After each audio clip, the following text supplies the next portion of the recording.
Hey guys, I'm Chance Gamble, and I'm writing my paper on what some historians call the most effective oration ever delivered in history.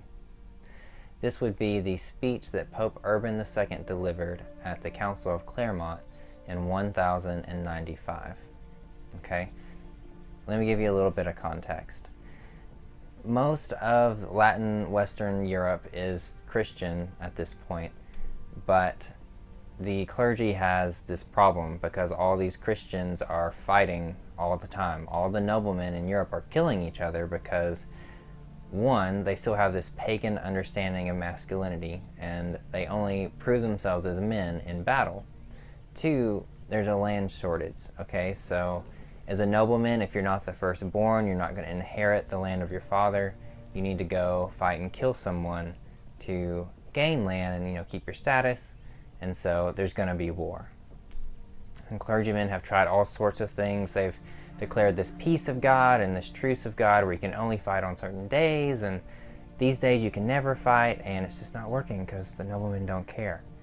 And so in, I think, 1093, 1094, word comes from the east, okay, from Constantinople. The Turks, the Muslim Turks, are pressing against the border and they need help. And so fast forward a little bit, 1095, Pope Urban II has his grand plan. He says to the clergymen and the noblemen gathered at Clermont, you're fighting one another, you're killing one another as Christians, and it's shameful.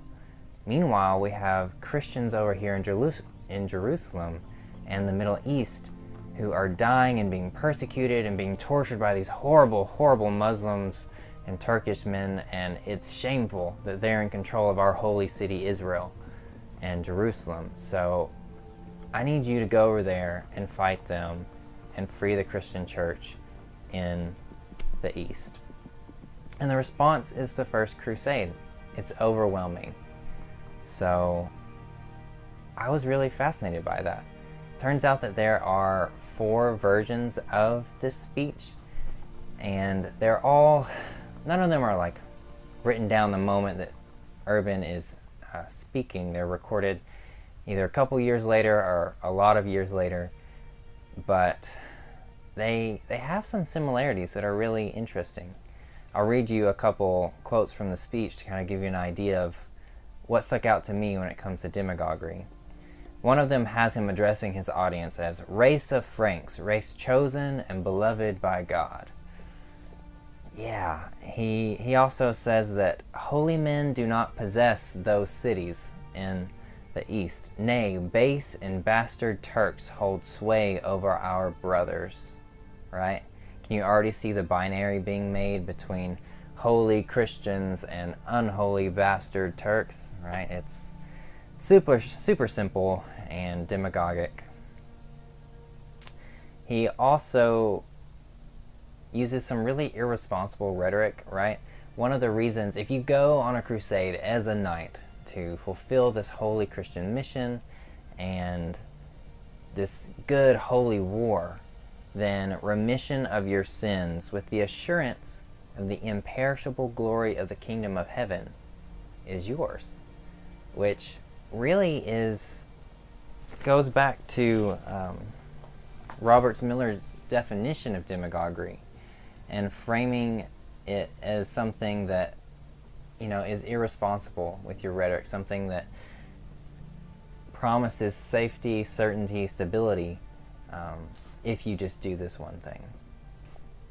So looking at in-group, out-group, as she talks about, like in-group is Christianity, the out-group is Muslims and Turks, and the need is there because Urban talks about how Christians are being tortured and killed and the Turks need to be stopped. And it's not a question of like how much punishment even, it's they just need to be annihilated. So my thesis is something along the lines of analyzing the irresponsible rhetoric that he has, the projection or scapegoating that he uses against the Turks. Robert Miller says the outgoat the out group should be scapegoated for the current problems of the in group, it's not that the Christians in the West are directly affected, it's that the ones who want to, pilgrimage to Jerusalem are affected. The Christian brothers over there, who we all share this connection, they're being afflicted, and so in a sense we're being afflicted, or something like that. And then the binaries. The binary is probably my strongest point of Christian versus Turk, holy versus unholy. So those are the demagogic elements that I'm going to focus on. As far as sources go, my primary sources are the 4 versions of Urban's speech, and I also have a letter that he wrote a month after he delivered the speech, just to consult and show that the recorded versions are still primarily on target. I have this giant book by Chris Tyerman that's called God's War. It's been great for context and the general information I need to know. I also have 3 great articles. One of them analyzes the just the heart of what was motivating Urban, and says that he was resisting Islamic rule in the East, and so that's helpful for my binary argument. One is talking about the speech, breaking it down as far as what it meant and the implications of it.